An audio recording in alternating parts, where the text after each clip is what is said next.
Le premier réflexe, c'est de chercher à se passer d'une agence immobilière et de chercher à traiter directement avec le vendeur parce que ça nous permet d'économiser entre 3 et 10% du montant de l'investissement selon la récurrence qu'on aura avec l'agent immobilier, selon le montant de la transaction.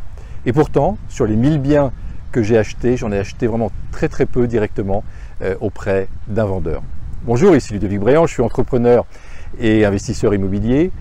Alors oui, je n'aime pas payer une agence immobilière, j'aime pas payer pour cette transaction et sortir de l'argent.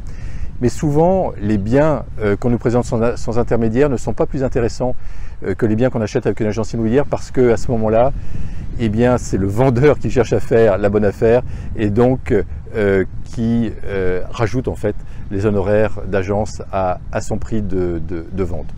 L'avantage également de passer avec une agence immobilière, c'est que la négociation à ce moment-là est plus facile.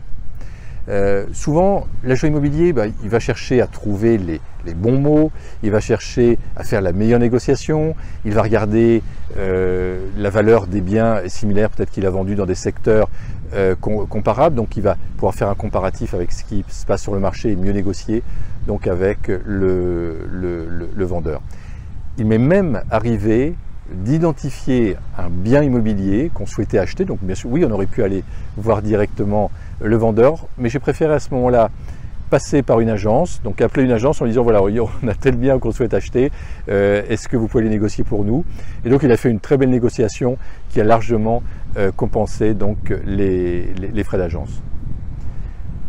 Pour bien négocier également avec une agence immobilière, ce qui est important, c'est de se rappeler à son beau souvenir régulièrement, peut-être chaque mois de l'appeler pour savoir s'il a des biens qui sont arrivés à la vente, peut-être l'inviter au restaurant, régulièrement, en tout cas entretenir une bonne relation, parce qu'à ce moment-là, quand il va avoir le bon bien au bon prix, eh bien, il va penser à nous, il va se rappeler de nous et on aura donc la priorité donc, par rapport à d'autres.